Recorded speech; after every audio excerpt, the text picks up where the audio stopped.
Hey coucou! Je te souhaite la bienvenue sur Créatrice Power, le podcast entièrement dédié au développement de ton entreprise créative.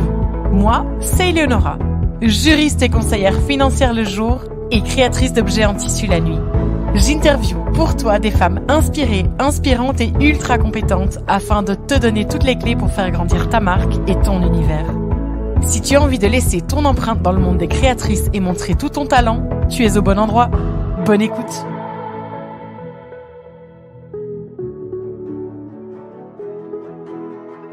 À toutes mes copines et collègues créatrices, bonjour et bienvenue dans cet épisode un petit peu spécial parce qu'aujourd'hui, j'ai décidé de partager avec toi mon bilan 2023, donc le bilan du lancement de mon podcast et mes objectifs 2024. Et j'ai aussi envie qu'à la fin de cet épisode, tu sois capable de pouvoir faire ton propre bilan et déterminer tes objectifs. Le début de l'année est très propice à ce genre d'exercice, mais tu peux le faire en réalité n'importe quand. Donc ne te limite pas à début janvier ou fin décembre, mais vois ce qui va le mieux avec ton entreprise créative. Alors, quelques petites précisions avant de commencer. Quand je te parle d'un bilan, je ne te parle pas du bilan comptable. Ça, il y a des comptables, des spécialistes, des professionnels pour le faire. Et puis de toute manière, je ne pourrai pas t'apporter les réponses que tu as besoin puisque en fonction du statut que tu as, en fonction du pays dans lequel tu es installé, les règles sont différentes. Par contre, ce que je te propose de faire, c'est un bilan dans le sens où on va faire le point sur l'avancée de tes objectifs et sur ce que tu désires pour la période à venir. Tu peux faire cet exercice pour un projet professionnel, un projet personnel, un projet principal, un projet accessoire, un projet plaisir.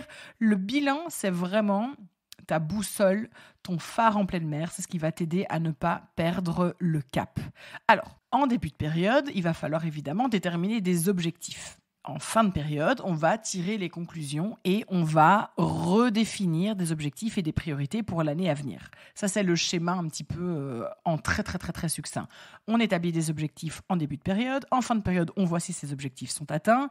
Et en fonction de s'ils sont atteints, pas atteints et comment ils ont été atteints, on redéfinit des objectifs et des priorités pour l'année à venir. Alors, personnellement, je fais cet exercice annuellement, mais encore une fois, il n'y a aucune obligation. Tu peux le faire tous les 6 mois. C'est vraiment à toi de déterminer la durée qui te semble la plus adéquate. Alors, les multiples avantages de cet exercice, on peut citer le fait de retravailler sur sa vision, sur ses valeurs, sur ce que tu veux vraiment, mais à mes yeux, le plus grand avantage pour moi, c'est de ne plus jamais être frustré parce que tu penses avoir tout donné sans avoir eu le succès escompté. Imagine, tu as l'impression pendant 6 mois de passer ta vie sur Instagram parce que tu souhaites gagner en visibilité, tu souhaites gagner des abonnés, tu souhaites vraiment te développer sur cette plateforme et tu passes la moitié de ton temps là-dessus. Et évidemment, le résultat n'est pas à la hauteur de tes espérances. Enfin, je dis évidemment, mais évidemment, il pourrait l'être. Mais partons du postulat que ça n'est pas le cas parce que c'est souvent pas le cas.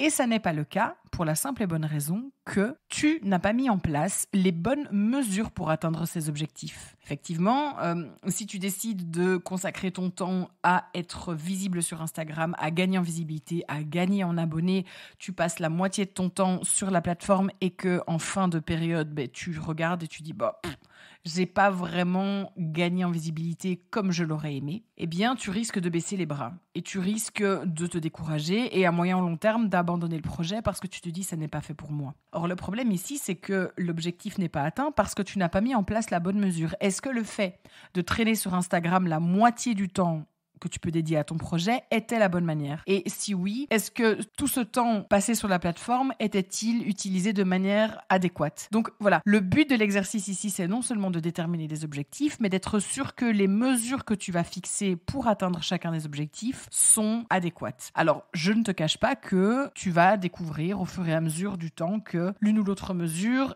est mieux adaptée à ton projet, ou que certaines mesures ne vont pas fonctionner pour toi, même si elles fonctionnent pour les autres. Ou que, au contraire, tu vas avoir mis en place une mesure qui va très bien fonctionner pour toi et peut-être pas pour quelqu'un d'autre. Donc, le but ici, ça va être vraiment de mettre en place les mesures qui te semblent adéquates, de tirer les conclusions à la fin de la période et d'adapter et de voir ce qui fonctionne pour toi au moment où tu le mets en place. D'accord? Donc, cet épisode, il est fait pour que tu puisses en découvrir un petit peu plus sur les dessous de Créatrice Power. Je vais dévoiler tous les chiffres qui sont les chiffres de Créatrice Power, le nombre d'écoutes, tout ce que j'avais espéré, tout ce que j'ai atteint, tout ce que je n'ai pas atteint. Mais le but, c'est que tu puisses adapter tout ça à ton propre projet. Alors, pour cet épisode, on va partir du postulat que je te parle de mon projet podcast et que je t'explique comment faire ton entreprise créative. Mais maintenant, tu sais que tu peux transposer ça à tous tes projets, quels qu'ils soient, pro, perso, accessoire, principal, rémunérateur, pas rémunérateur. Alors, première étape, très importante. On l'oublie souvent, on pense on le sait, on pense qu'il n'y a pas besoin d'y réfléchir, mais crois-moi, c'est ultra primordial, c'est de prendre quelques minutes pour te rappeler ce qu'est ton projet et ce que tu en attends. C'est très, très, très, très, très, très, très important de définir ou de redéfinir ce que tu attends de ton projet pour t'assurer que les objectifs que tu vas définir, ils soient cohérents et ils soient atteignables avec ce que tu vas pouvoir toi-même apporter. En ce qui concerne mon projet, donc Créatrice Power, c'est un projet plaisir. C'est un podcast que j'ai lancé en septembre dernier, donc il y a un petit peu plus de 3 mois tout juste au moment où je mets en ligne cet épisode. Il est réalisé durant mon temps libre. Je peux lui dédier au total, tout mis bout à bout, 6 heures par semaine et je n'attends pas pour le moment de générer de l'argent avec. Au contraire, pour l'instant, tout ce que je débourse, ça vient de ma poche et ça part dans le podcast sans aucun retour sur investissement, si je peux dire ça comme ça. C'est quelque chose d'assumé, de décider. Mais par contre, c'est un projet plaisir que je souhaite mener comme s'il s'agissait d'un projet de qualité professionnelle. Voilà. Ça, c'est ma vision et ma manière d'envisager le projet Créatrice Power pour le moment. En ce qui te concerne, il faut également que tu sois clair avec ton projet créatif. Et il faut que tu prennes le temps de déterminer s'il s'agit d'un projet plaisir dans lequel tu auras plutôt envie d'affiner tes techniques, de peut-être rencontrer d'autres personnes qui font les choses comme toi, de partager tes créations, ou plutôt un projet professionnel avec lequel tu as l'intention de gagner de l'argent ou générer des revenus. S'il s'agit d'un projet qui est censé générer des revenus ou de l'argent, il va falloir déterminer s'il s'agit de ta seule source de revenus ou s'il s'agit d'un complément, parce que éventuellement tu as des revenus autres, type des revenus immobiliers, tu as un autre travail à temps partiel, tu as un conjoint qui subvient aux besoins du ménage, bref, ça c'est chacun sa popote interne, mais c'est important de le savoir aussi parce que on n'a pas très envie d'être acculé et de se rendre compte qu'on a tout plaqué et qu'on s'est lancé dans un projet qui au final n'est pas viable pour nous. Ce qui est très intéressant aussi de prendre en compte, c'est de considérer le temps réel que tu as à disposition pour mener à bien ce projet. Je te parle dans mon cas à moi d'avoir 6 heures à disposition pour tout faire, à savoir la préparation des interviews, les visuels, la mise en ligne, bref, toutes ces choses-là. Mais regarde ce qu'il en est pour toi, s'il te plaît, et ne te dis pas simplement... Par exemple, j'ai tout plaqué, j'ai un temps plein pour faire ce projet, parce que c'est probablement faux. Imagine-toi, tu te dis, je suis à temps plein, j'ai tout plaqué pour ce projet, je dois avoir plus ou moins 40 heures disponibles par semaine. Ok, mais si tu es mère et que à côté de ça, du coup, tu vas gérer tout ce qui est intendance de la maison, donc les courses, la cuisine, leur passage, le ménage, puis tu vas gérer les enfants aussi, donc tu vas aller les déposer à l'école, aller les rechercher, tu les gères le soir, et puis peut-être éventuellement quand ils sont malades, tu les gardes à la maison. Crois-moi, et tu le sais très bien, tu ne vas pas avoir un temps plein à disposition pour ton projet. Et en fait, c'est pas grave parce que c'est au projet à s'adapter à ta vie et pas le contraire. Mais c'est important que tu le saches parce que si toi, tu pars dans l'esprit que tu as un temps plein pour ton projet, tu vas avoir des expectatives qui vont être beaucoup trop élevées et tu risques d'être frustré en te rendant compte que tu ne vas pas savoir générer ce que tu voudrais générer. Donc, vraiment, prends le temps de calculer sur une semaine les heures que tu as à disposition pour ton projet et uniquement ton projet. Tu verras que ça te servira de base pour tes objectifs.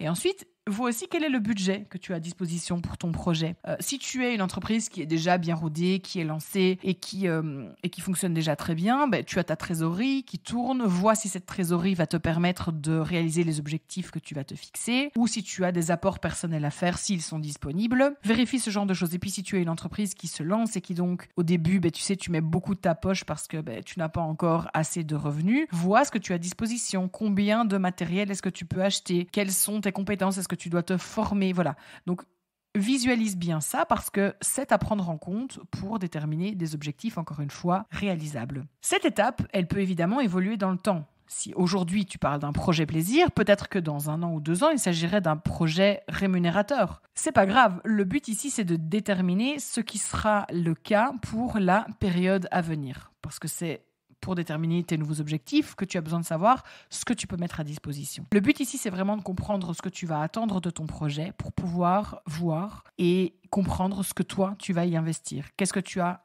à disposition comme temps, comme énergie, comme compétences et comme argent. Donc, c'est très simple. Ça prend pas énormément de temps, cette première étape, mais c'est crucial pour ne pas se planter et partir déjà du mauvais pied en pensant qu'on a un projet en fait qui n'est pas le réel projet qu'on va pouvoir mener.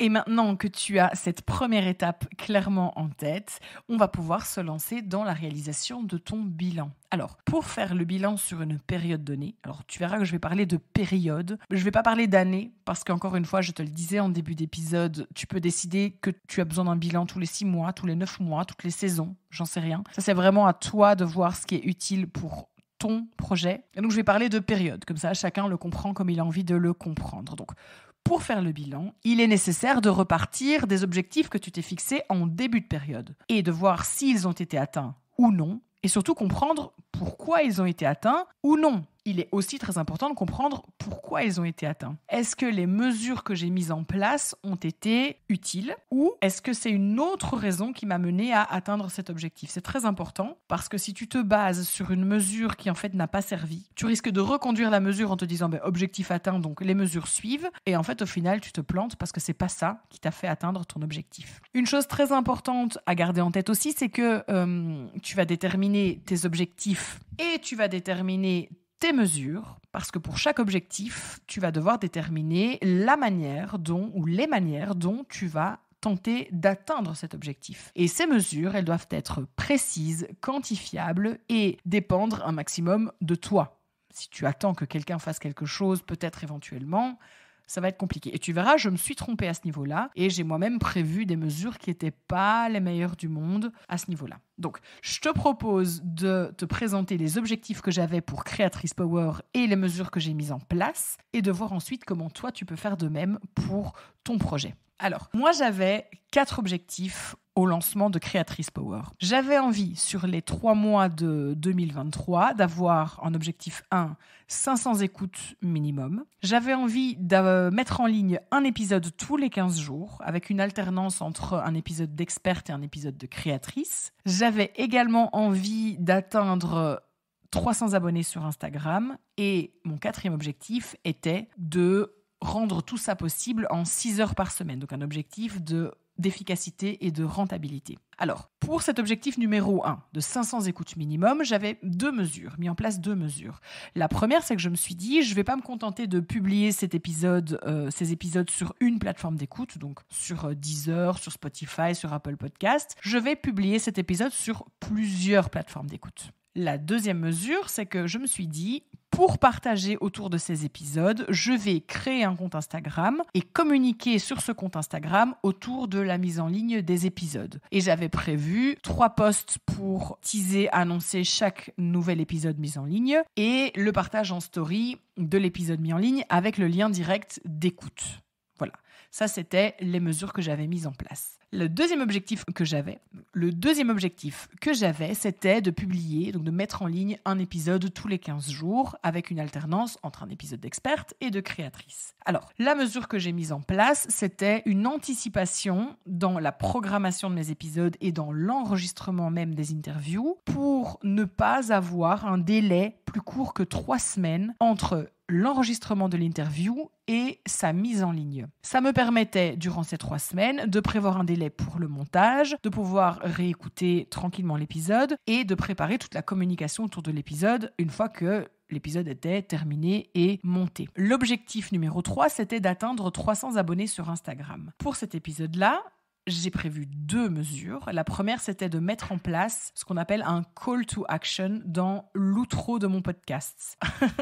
Celle pour qui ça semble compliqué. Le call to action, donc c'est vraiment le fait d'inviter les gens à faire quelque chose. Vous savez, quand vous avez cette petite phrase à la fin d'un post Insta, vous invitez les gens à vous dire quelque chose en commentaire ou à liker ou voilà. Donc là, moi, dans l'outro de mon podcast, donc dans ce petit message qui revient à la fin de chacun de mes podcasts, j'invite les auditrices à s'abonner abonner au compte Instagram de Créatrice Power. Et j'ai également indiqué le lien vers la page Instagram du podcast dans la description de l'épisode. Donc ça, c'était ma première mesure. La deuxième mesure que j'avais mise en place, c'est que je comptais sur le partage de l'épisode par l'invité interviewé pour que du coup cet épisode soit visible dans sa communauté et permette à celles qui s'intéressent à la thématique d'éventuellement devenir des auditrices et s'abonner à la page Instagram. Alors on verra ça plus tard, mais le fait de compter sur quelqu'un pour, c'est pas une super mesure, vous allez voir. L'objectif numéro 4 était un objectif d'efficacité, de rentabilité et de tout pouvoir faire en 6 heures par semaine. Pour ce faire, j'ai pris des mesures pour gagner du temps parce que forcément, un épisode, c'est bien plus que simplement allumer son micro et commencer à parler. J'avais prévu en mesure numéro 1 de publier des épisodes via un hébergeur et diffuseur de podcast qui est Ocha. C'est-à-dire que c'est Ocha, donc moi je publie mon épisode sur Ocha et c'est Ocha qui s'occupe de diffuser ça sur toutes les plateformes d'écoute. Et c'est pas à moi à me créer un compte sur chaque plateforme et aller uploader, remettre une description et adapter mon texte, etc., etc. C'est Ocha qui le fait pour moi. J'ai décidé également de déléguer le montage à une professionnelle. Alors là, c'est le moment où je fais un gros coucou à Gaëtan qui me facilite tellement la vie à ce niveau-là. Et j'ai décidé de créer toute une série de templates sur Canva pour gagner du temps sur les visuels de mise en ligne d'épisodes. Voilà, parce que j'avais envie que ma page soit cohérente et j'avais forcément envie de pouvoir partir de quelque chose et de pas tout recommencer à zéro. Donc ça, c'est vraiment les 4 objectifs que je m'étais fixés pour ces 3 premiers mois de lancement de podcast et les mesures associées à chacun de ces objectifs. Vous remarquerez, il n'y a pas d'objectif lié au chiffre d'affaires, au nombre de ventes ou au nombre de créations vendues parce que ça n'est pas pertinent pour mon projet. Mais évidemment, si ton but à toi, ton projet, c'est de vendre tes créations, tu vas ajouter des objectifs qui sont liés au chiffre d'affaires. Pense entre autres au chiffre d'affaires que tu souhaiterais atteindre, à la rémunération minimum que tu souhaiterais te payer mensuellement, au prix moyen de tes créations, au nombre de pièces que tu souhaites vendre, au panier moyen de ton client moyen, au prix maximum de revient de tes créations, au gain de temps en matière de durée de création. Essaye de quantifier tout ça. Vois un petit peu si tout ça ne sont pas des manières de prévoir des objectifs pour vendre plus, puisque le but d'un projet d'entrepreneuriat créatif, c'est forcément de vendre ses créations. Alors, vous connaissez maintenant les objectifs que j'avais pour 2023 et les mesures que j'ai mises en place pour les atteindre. Si vous avez fait l'exercice en même temps que moi, vous avez également vos objectifs de début 2023, on va dire, avec les mesures. Si tel n'est pas le cas, pas de souci. À ce stade, il y a 2 manières de réaliser cet exercice. Soit tu as déjà une liste d'objectifs, même si tu n'as pas vraiment les mesures, et on va pouvoir partir du fait que on va partir de tes objectifs et on va déduire a posteriori les mesures que tu auras prises pour les atteindre. Ou alors, si tu n'as pas cette liste d'objectifs de début de période, on va alors partir d'une photo que tu vas prendre maintenant de ton entreprise créative et tu vas voir si tu es satisfaite de la situation actuelle et tu vas voir ce que tu souhaiterais changer pour la prochaine fois. Et donc, tu ne vas pas à proprement parler partir de tes objectifs et de tes mesures parce que tu ne les as pas, mais tu vas te baser sur la situation actuelle pour directement définir tes objectifs pour l'année à venir. Ici, dans un premier temps, je te propose donc de faire une analyse des objectifs passés. Si tu ne peux pas encore le faire parce que tu n'avais pas d'objectif, pas de souci. Tu vas prendre une photo de ton entreprise, tu vas lister les points positifs, lister les points négatifs et on se retrouve dans quelques minutes pour voir comment déterminer tes objectifs pour la période à venir. Je t'invite malgré tout à écouter cette petite partie où je vais analyser mes objectifs 2023 et mes mesures parce que c'est l'exercice que tu devras faire l'année prochaine ou la période prochaine quand tu auras toi-même mis en place tes propres objectifs. Avec tes objectifs et tes mesures pour l'année écoulée, on va analyser la période qui vient de se passer et voir si ces objectifs ont été atteints et si les mesures que tu avais prédéfinies pour atteindre ces objectifs ont réellement été efficaces. Comprendre pourquoi et comment les objectifs ont été atteints. Un objectif, il peut être atteint parce que tu as mis en place une mesure ultra efficace, mais il peut aussi être atteint pour une autre raison qui est indépendante de ta volonté. Et c'est très important de l'identifier parce que sinon tu risques de repartir, comme je le disais, avec cette même mesure mesure, mais qui n'est pas la mesure efficace. Et l'objectif, il peut ne pas être atteint parce que ta mesure est inadaptée ou parce que la mesure est adaptée, mais pas suffisamment mise en place, pas poussée suffisamment. Donc, c'est vraiment en poussant la réflexion jusque-là qu'on va pouvoir ajuster le tir pour la période à venir. Il est évidemment très important que tu sois honnête dans cet exercice parce que sinon, tu risques de fermer les yeux et de repartir sur quelque chose qui ne fonctionne pas. N'oublie pas que rien n'est immuable et qu'à chaque période, le but, c'est d'adapter et pour que tu puisses améliorer encore ta situation et la situation de ton entreprise créative. Si on part donc de l'analyse de mes propres objectifs pour le podcast Créatrice Power, vous vous rappelez que l'objectif numéro 1, c'était 500 écoutes minimum sur les 3 mois de lancement et cet objectif est largement atteint puisque nous avons au 31 décembre 2023 2093 ou 2093 écoutes du podcast. Alors, la première mesure, c'était la publication sur plusieurs plateformes et je peux d'ores et déjà vous dire que c'est une mesure qui a été pertinente et qui a porté ses fruits parce que quand je regarde les statistiques d'écoute, les plateformes sur lesquelles les épisodes ont été écoutés sont assez similaires. On va avoir des écoutes à 30% ici, 30% là-bas, 15% là-bas, 8% ici. Donc, il n'y a pas une grosse plateforme sur laquelle la majorité des personnes vont l'écouter et puis les autres se partagent la petite part du gâteau, mais on va vraiment avoir des écoutes très éparpillées. Alors, probablement que si je ne diffusais mon podcast que sur une plateforme, le résultat serait différent. Mais toujours est-il que pour l'instant, avec les informations que j'ai, le fait de publier sur plusieurs plateformes m'apporte des écoutes de plusieurs plateformes différentes. Donc c'est une mesure que je vais considérer comme satisfaisante et on verra après si je la reconduis, mais en tout cas, elle m'a aidé à atteindre cet objectif. Ma deuxième mesure était la création d'un compte Instagram et des publications récurrentes pour mettre en avant les épisodes du podcast. Alors, ici, c'est un petit peu plus difficile de tirer des conclusions de cette mesure, bien que je la trouve très utile, mais je n'ai pas les chiffres qui vont me permettre de savoir si 3 publications par épisode, c'est ce qui est le plus adapté pour amener un maximum de gens à l'écouter. Est-ce que 2 suffirait? Est-ce que 4 serait plus adapté? Je ne sais pas, j'ai pas les chiffres. Par contre, j'ai une autre information très importante, c'est que à chaque fois que je publie en story un lien avec l'épisode, qu'il soit mis en ligne directement ou qu'il ait déjà été mis en ligne précédemment, ça m'apporte beaucoup plus d'écoute que les jours où je ne partage pas ce lien en story. Je vais donc tirer la conclusion suivante, c'est que le compte Instagram pour moi est tout à fait utile parce qu'il va me permettre de rendre visible le podcast autrement que pour les personnes qui cherchent le podcast directement sur les plateformes d'écoute. Et il est également très utile parce que le fait de partager le lien directement m'apporte des écoutes. Voilà. Donc rien que pour ça, à mes yeux, cette mesure est tout à fait utile et m'a permis d'atteindre cet objectif. Je ne peux pas dire dans quelle mesure, mais en tout cas, à mes yeux, c'est quelque chose de réussi. Mon deuxième objectif était la publication d'un épisode tous les 15 jours et une alternance entre un épisode d'experte et un épisode de créatrice. L'objectif est atteint puisque sur les 3 mois d'existence du podcast, j'ai mis en ligne 8 épisodes. Ma mesure était donc d'anticiper avec un minimum de 3 semaines entre l'enregistrement de l'interview et sa mise en ligne. Et pour moi, cette anticipation a porté ses fruits parce que j'ai réussi avec un agenda qui n'est pas exclusivement dédié au podcast à ne pas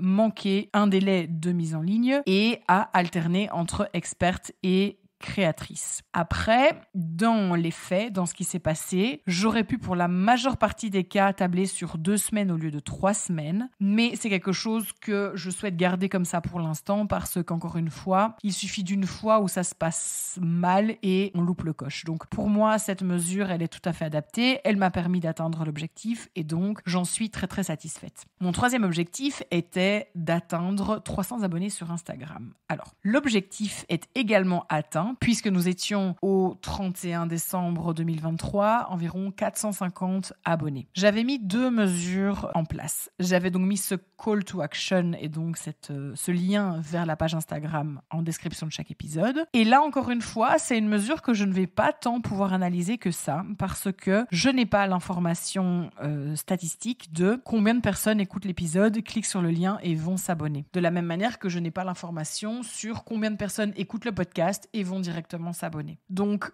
pour moi, c'est une mesure qui est utile parce que, on le sait, dans la gestion des réseaux sociaux, un call to action, c'est vraiment quelque chose qui va convaincre les gens de faire quelque chose plutôt que de ne pas le faire. Mais je ne sais pas dire à quel point c'est ce qui a permis d'atteindre ces 450 abonnés. De toi à moi, je ne pense pas que ce soit suffisant pour atteindre ce chiffre-là. Et la deuxième mesure que j'avais mis en place, c'était de compter sur le partage de l'épisode par l'invité pour être visible dans sa communauté et donc d'éventuellement gagner en abonnés les personnes que la thématique du podcast intéresserait. Alors, si je peux être tout à fait honnête, compter sur l'action de quelqu'un d'autre sans le prévoir vraiment, donc se dire ok, si elle le fait, c'est bien, si elle le fait pas, c'est pas grave, c'est pas une mesure. C'est pas une mesure quantifiable, c'est pas une mesure concrète parce qu'on va dépendre en fait de la bonne volonté de quelqu'un d'autre. Alors, il est évident à ce stade que je peux vous dire que chaque épisode a été relayé de manière différente, certains avec beaucoup plus d'enthousiasme que d'autres, et je le dis vraiment sans aucun reproche, mais effectivement, les fois où il n'a pas été vraiment relayé, le nombre d'écoutes s'en est ressenti. Donc, pour moi, le fait de compter sur le partage aléatoire ou spontané ne fonctionne pas. Je vais préciser malgré tout ici que j'ai bénéficié de la grande gentillesse et de la grande mise en visibilité de certaines interviewées et qu'en fait, c'est grâce à elles que ce chiffre a été atteint. Donc, à mon sens, je vais devoir réfléchir un petit peu plus aux mesures pour continuer à grandir sur Instagram parce que celles que j'ai mises en place ne sont pas suffisantes,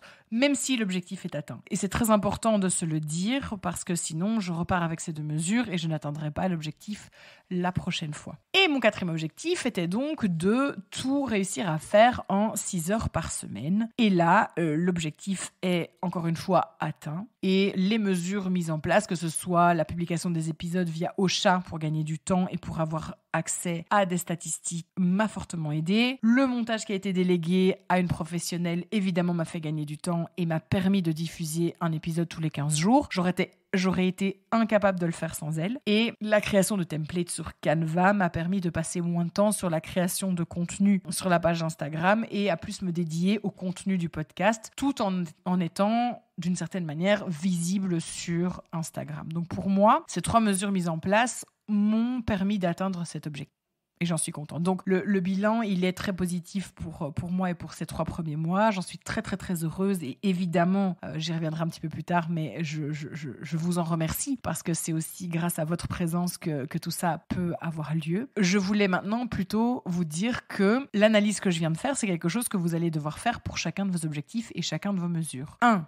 Est-ce que l'objectif est atteint? Est-ce que l'objectif est en voie d'être atteint? Est-ce que l'objectif n'est pas atteint? Et ensuite, prendre chacune de vos mesures et voir, c'est le cas de le dire, dans quelles mesures elles ont été décisives ou elles ont permis d'atteindre l'objectif. Est-ce que c'est vraiment grâce à elles que vous l'avez atteint, quoi qu'il arrive? Est-ce qu'elles ont aidé, mais ça n'était pas suffisant?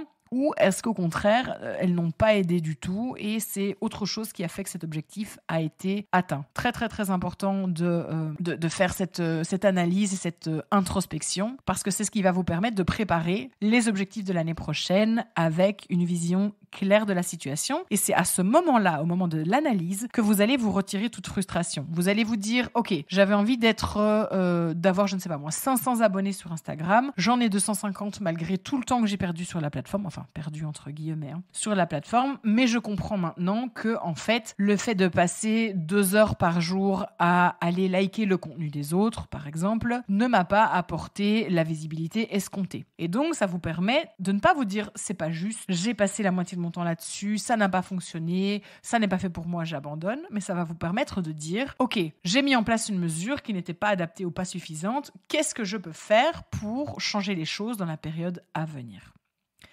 Et maintenant, si on parle de ton entreprise créative, c'est la même chose. Donc, comme je viens de te l'expliquer, objectif atteint, pas atteint, les mesures. Et n'oublie pas donc de voir quelles sont les choses à en retirer. D'accord ? Et tout cet exercice aura pour avantage de t'aider à rationaliser tes espoirs et tes souhaits et à comprendre les frustrations qui auraient pu naître durant la période passée dans ton projet. Maintenant que tout ça est mis en place, On va passer à la détermination des objectifs pour la nouvelle période qui va débuter maintenant et qui, en ce qui me concerne, va se terminer fin 2024. Donc, les objectifs que moi, je vais t'énoncer pour Créatrice Power, ce sont les objectifs pour l'année 2024. Mais une fois encore, tu sais que si tu décides d'avoir des périodes plus courtes, tu peux le faire et donc tu vas adapter les chiffres à la période que tu souhaites déterminer. Alors, en ce qui me concerne, j'ai décidé de me fixer 7 objectifs. Les 4 premiers sont les mêmes que les objectifs pour 2023, simplement les chiffres vont être différents et certaines mesures ne seront pas les mêmes. Et j'ai décidé d'ajouter 3 objectifs supplémentaires qui sont des objectifs qui vont me permettre d'affiner ce que je souhaite faire avec Créatrice Power. Il ne faut pas oublier que les premiers objectifs que j'ai déterminés, ce sont des objectifs que j'ai déterminés avant de lancer le projet et que maintenant que j'ai un petit recul dessus, je peux petit à petit décider de voir où j'ai envie de l'emmener un petit peu plus loin. Donc, mon objectif numéro 1, c'est d'atteindre les 10 000 écoutes en 2024. Donc, entre le 1er janvier et le 31 décembre. J'en ai fait 2100, on va dire, en 3 mois. Donc, si je multiplie ça par 4, on est à 8400. Et j'ai décidé d'espérer atteindre un petit peu plus d'écoutes et d'atteindre les 10 000 écoutes. Donc, je croise les doigts évidemment et pour cet objectif, j'ai décidé de m'offrir plus de visibilité sur Instagram en y publiant d'autres contenus qu'uniquement des contenus d'annonces d'épisodes, donc vraiment de publier d'autres choses pour attirer encore plus de personnes et pour rendre l'existence de mon podcast plus visible et donc de permettre d'espérer plus d'écoute. J'ai décidé de travailler sur les descriptions d'épisodes pour utiliser les bons mots-clés et être mieux référencé. Donc ça, c'est quelque chose que je vais devoir apprendre parce que, on le sait, le SEO peut être très important. Et donc, voir un petit peu comment formuler tout ça pour que les épisodes directement sur les plateformes d'écoute soient plus mis en avant ou soient mieux trouvés. Et j'ai décidé de continuer à publier mes épisodes sur plusieurs plateformes d'écoute. Pour l'instant, cette mesure-là ne change pas. Mon deuxième objectif est de publier 18 épisodes en 2024. Alors, ça semble peu, mais en fait, c'est un épisode tous les 15 jours, hors congés et vacances. Je me suis rendu compte que les congés et les vacances, c'était pas du tout une période pour publier des épisodes en ce qui me concerne et en ce qui te concerne, toi, créatrice, qui probablement est dédiée à autre chose. Donc, je ne dis pas que je vais disparaître durant les congés, surtout que certains congés sont très très longs, mais je table sur une fréquence d'un épisode tous les 15 jours, hors ces congés. Il pourrait y avoir d'autres types d'épisodes, etc. Mais voilà, ça c'est ce à quoi j'aspire, en sachant évidemment que je ne vais plus miser sur une alternance créatrice-experte parce que j'ai envie d'introduire d'autres choses comme d'autres types d'épisodes. Et donc, pour moi, ça ne fait plus partie de l'objectif. L'objectif, c'est vraiment 18 épisodes pour 2024. Mon troisième objectif, c'est d'atteindre 1000 abonnés sur Instagram. Et alors là, très sincèrement, je vais devoir bien réfléchir à comment faire parce que je ne suis pas certaine que ce soit réaliste. Alors, on va dire qu'il ne faut jamais dire jamais. Mais à ce stade-ci, ce que je peux prévoir, c'est de proactivement prévoir des posts communs ou des choses comme ça avec les interviewés pour qu'il y ait un partage de l'épisode sur mon compte et sur leur compte pour qu'il soit plus visible. Je vais prévoir des rappels plus systématiques en story avec les liens directs parce que ça, c'est quelque chose que j'ai vu qui fonctionnait très très bien et prévoir également des posts de rappel d'épisodes comme j'ai fait ici pour rappeler l'existence d'anciens épisodes puisque évidemment les personnes ne peuvent pas les écouter tous au moment de leur mise en ligne. L'objectif numéro 4, donc, c'est celui, comme avant, réussir à tout faire dans un temps imparti. Alors là, je vais continuer à miser sur l'anticipation, mais là, je vais miser sur une anticipation plus, et je ne vais malheureusement pas me limiter à 3 semaines de délai entre l'enregistrement et la mise en ligne, parce qu'il se fait que d'un point de vue personnel, début mai, nous allons accueillir un nouvel enfant. Et du coup, je vais devoir énormément anticiper pour pouvoir continuer à mettre en ligne des épisodes, malgré le fait que je sois potentiellement en congé congé maternité. Donc, anticipation plus. Ça, c'était les 4 objectifs qui étaient identiques à la période précédente, mais évidemment modifiés et avec des mesures adaptées. Mais j'ai décidé de rajouter 3 objectifs supplémentaires. J'ai décidé de faire réellement quelque chose de ce compte Instagram lié au podcast. Pour l'instant, c'est un compte sur lequel les posts sont là pour annoncer la mise en ligne d'épisodes, mais j'ai vraiment envie de trouver un rôle complémentaire à ce compte Instagram. Toujours dans cette optique de trouver une manière de sortir les créatrices et les entrepreneuses créatives de leur isolement dans leur atelier. J'ai envie que ce compte Instagram prenne une autre ampleur. Je n'ai malheureusement à ce stade pas de mesures à mettre en place encore parce que je ne sais pas trop comment faire, mais disons que c'est quelque chose que j'aimerais garder en tête et sur lequel j'aimerais travailler durant cette année. L'objectif numéro 6 est de gagner en crédibilité, c'est-à-dire que j'ai vraiment envie de continuer à interviewer des invités de qualité. Je choisis les invités scrupuleusement parce que j'ai envie que ce soit vraiment des personnes qui partagent les mêmes valeurs que moi ou qui en tout cas ont des valeurs affirmées pour leur marque. J'ai envie qu'elles aient un vrai message à vous apprendre, vous auditrices. J'ai vraiment envie qu'à la fin de chaque épisode, vous puissiez en retirer quelque chose pour vous-même. Et donc, le but pour moi n'a jamais été la quantité, mais plutôt la qualité. Et j'aimerais, grâce à la qualité des invités que j'interviewe, faire gagner en crédibilité le podcast également. Et mon objectif numéro 7, le dernier objectif pour cette année 2024, c'est d'introduire au minimum un nouveau concept sur la chaîne. Alors, j'ai pas de mesures à mettre en place parce que j'ai déjà des idées de concept. La seule chose, c'est de voir comment le mettre en place. La seule chose que je peux vous dire, c'est que l'objectif, c'est de publier, on va dire, au moins 2 épisodes avec ce nouveau concept sur l'année 2024. On verra ensuite comment ça se met en place. Voilà, ça c'était en ce qui me concerne. Mais toi, avec ton entreprise créative, quels sont les objectifs qui vont rester d'actualité pour 2024 ? Est-ce que ces objectifs auront les mêmes mesures qu'en 2023 ou est-ce que tu vas décider d'adapter ces mesures ? Quels sont les objectifs que tu vas modifier, que tu vas retirer, que tu vas peut-être ajouter ? N'oublie pas de formuler tes objectifs et tes mesures de manière concrète et un maximum quantifiable parce que sinon, tu ne vas pas pouvoir faire de bilan la prochaine fois. Si ton objectif c'est gagner en visibilité, ok, mais c'est quoi gagner en visibilité ? Par contre, si tu précises que tu as envie de gagner 1000 abonnés sur Instagram, c'est un chiffre. Ça te permet de vérifier si oui ou non tu as atteint ce chiffre-là. Si tu viens me dire j'ai envie d'augmenter mon nombre de ventes, oui, mais à partir du moment où tu vends une création en plus que l'année d'avant, tu as augmenté ton nombre de ventes. Mais est-ce que cet objectif c'est vraiment ça ? Je ne pense pas. Donc prends vraiment bien la peine de mettre des objectifs et des mesures qui soient un maximum vérifiables et quantifiables et tu vas voir, tout va super bien se passer. En ce qui te concerne, n'oublie pas de penser à parler de ton chiffre d'affaires, de combien tu souhaiterais que tes ventes rapportent, quelle est la rémunération que tu souhaiterais te payer mensuellement. N'oublie pas les objectifs de visibilité, comment est-ce que tu souhaites être visible sur les réseaux sociaux uniquement ou alors sur les marchés, les boutiques, les pop-up, sur les plateformes de vente, sur Internet, sur plusieurs. Bref, est-ce que tu veux te focaliser sur un ou est-ce que tu veux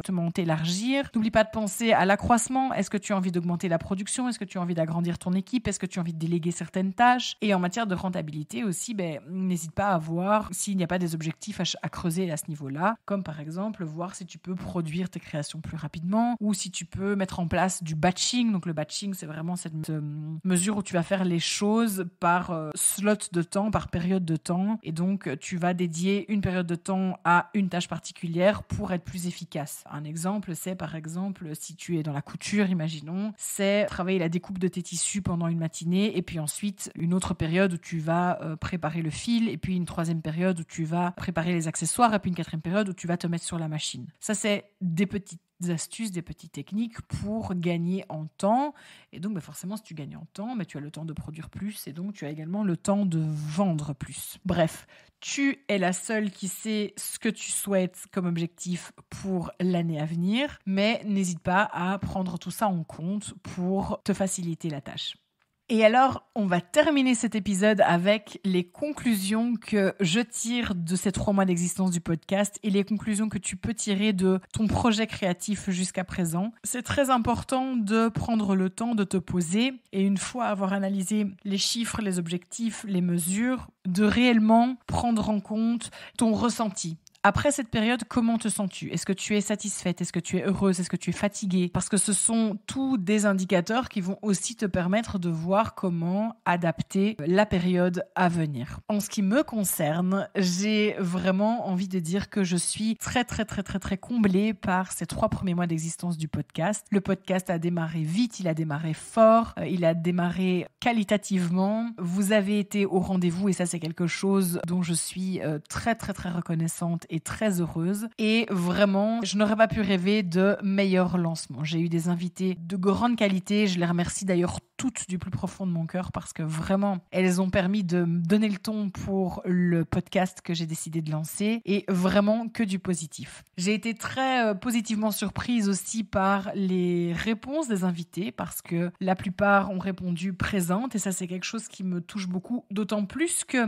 plus particulièrement les 7 premières qui ont été interviewées ici, elles ont accepté à un moment où le podcast n'existait pas encore vraiment. Le compte Instagram était presque vide, il n'y avait pas d'épisode mis en ligne, donc elles se sont un petit peu jetées dans le vide si je peux dire, elles ont accepté de le faire et ça c'est vraiment quelque chose pour lequel, encore une fois, je suis très reconnaissante, donc un tout grand merci à elles. Et je tiens aussi évidemment à remercier toutes les auditrices qui font que cet épisode n'est pas juste une bouteille à la mer, mais qu'il trouve résonance en vous. Et j'espère vraiment du fond du cœur qu'il vous fasse grandir votre entreprise et qu'il vous apporte matière à réflexion quand vous devez réfléchir sur cette entreprise créative. J'en retire aussi que le rythme me convient très bien et que donc pour l'instant c'est un rythme que je ne vais pas changer. Alors évidemment, s'il s'agissait d'un projet professionnel, j'aimerais bien atteindre un épisode par semaine. J'aimerais bien plein de choses, mais à ce stade-ci, c'est vraiment très bien. Un épisode tous les 15 jours, ça me permet de tout faire, ça vous permet aussi de les écouter sans être bombardé par des épisodes, donc je retiens que je suis très satisfaite de ça aussi. On a touché 22 pays, les filles. On a touché 22 pays, ouais. On a touché quasiment toute la francophonie. On a touché le Canada, on a touché la Suisse, on a touché le Luxembourg, on a touché évidemment la France, la Belgique. Mais on est aussi parti dans des pays beaucoup plus exotiques comme l'Indonésie, comme l'Australie, comme plein de destinations. Donc ça, c'est vraiment quelque chose où je me dis waouh. Bon alors, je sais pas si les VPN ils sont pour quelque chose, mais en tout cas, ça m'épate de voir à quel point ce podcast est déjà devenu international, si on peut dire. Je retiens aussi que chaque épisode est très différent. La mise en ligne de chaque épisode est très différent et c'est quelque chose qui est vraiment très différent d'une publication sur les réseaux sociaux. Quand on poste une image sur Instagram ou un carrousel ou un réel, la durée de vie est très limitée, alors qu'un épisode de podcast, je peux vous dire qu'à chaque fois qu'un nouvel épisode arrive, j'ai des écoutes sur tous les épisodes déjà mis en ligne. Donc ça me montre évidemment que les nouvelles personnes qui arrivent et qui écoutent l'épisode doivent l'apprécier parce que du coup, elles ont envie d'écouter les autres. Enfin, ça, c'est une déduction que je fais. Et donc, moi, ça me fait très plaisir, évidemment. Pour l'instant, je peux pas trop tirer d'autres conclusions que ça parce que vraiment, chaque mise en ligne a été différente et les réactions étaient différentes. Donc, ça, c'est une autre conclusion que je peux tirer. Et voilà, il y aura encore tant de choses à dire, mais je vais en rester là. L'important, c'est que vous ayez compris que cet exercice, c'est un exercice qui est là pour vous aider, pour vous guider. Il n'est pas là pour vous faire déprimer ou pour vous faire rendre compte que ça n'a pas été comme vous auriez aimé. Il est vraiment là pour vous permettre de faire le point et de vous réorienter si ce que vous avez fait durant une période donnée n'a pas porté ses fruits. J'espère que vous aurez compris aussi au travers de ma propre analyse qu'il y a des objectifs qui sont atteints, d'autres qui ne sont pas atteints et puis certaines mesures qui sont facilement déterminables, d'autres un peu moins. Vous avez vu dans mon analyse aussi que c'est pas toujours évident d'avoir une mesure quantifiable ou c'est pas toujours évident de prendre des mesures en amont. Mais ça, tu peux le modifier en cours de période et à partir du moment où tu travailles sur un objectif et tu commences à préciser ce que tu souhaites, eh bien forcément, les mesures viennent et c'est à ce moment-là que tu commences à les appliquer. Donc ne sois pas trop sévère avec toi-même. Ne te dis pas « Oh là là, mon Dieu, j'ai pas été assez précise, assez cartésienne, assez loin ». Le but, c'est de vraiment t'éclairer sur les choses dont tu dois prendre conscience. Voilà, sur ce, j'ai envie de terminer en te disant félicitations, bravo d'être là. Essaye un maximum de te détacher aussi de toutes ces injonctions d'efficacité, de tirer des enseignements, etc. Alors c'est un peu paradoxal parce que justement, l'exercice qu'on vient de faire, c'est un petit peu ça. Mais essaye de te dire, ok, cet exercice, il est là pour m'aider, mais je peux aussi profiter de ce que je fais, je peux aussi faire des choses parce que j'ai décidé que ça me faisait plaisir. Le tout, c'est de s'en rendre compte, de savoir que ça ne sera pas forcément aligné à l'esprit d'entreprise, mais que ça fait partie aussi de ce qu'on a besoin pour mettre du sens dans notre travail. Je te souhaite une année 2024 sensationnelle, aussi bien d'un point de vue professionnel que personnel. Et n'hésite jamais à venir papoter avec moi en message privé sur Instagram si tu es d'accord avec ce que je t'ai dit, si tu n'es pas d'accord, si tu as des points que tu n'as pas compris ou des choses que tu voudrais éclairer. C'est toujours difficile comme ça de condenser dans un épisode déjà pas si court que ça toute une explication, mais n'hésite pas, je suis là et je te dis à très bientôt pour la suite des épisodes. Merci infiniment d'avoir écouté cet épisode de Créatrice Power. J'espère qu'il t'a apporté inspiration, connaissance et de quoi nourrir ta réflexion pour faire grandir ton entreprise créative et ta marque. N'hésite pas à noter cet épisode sur ta plateforme d'écoute préférée et à le partager sur les réseaux sociaux. Cela me permettra de grandir avec toi et de fournir toujours plus de contenu de qualité. Rejoins-moi sur la page Instagram de Créatrice Power pour obtenir davantage de conseils et d'inspiration entre chaque épisode du podcast. Je t'y accompagne de 1001 façons pour faire briller ta créativité et réaliser tes rêves. À bientôt.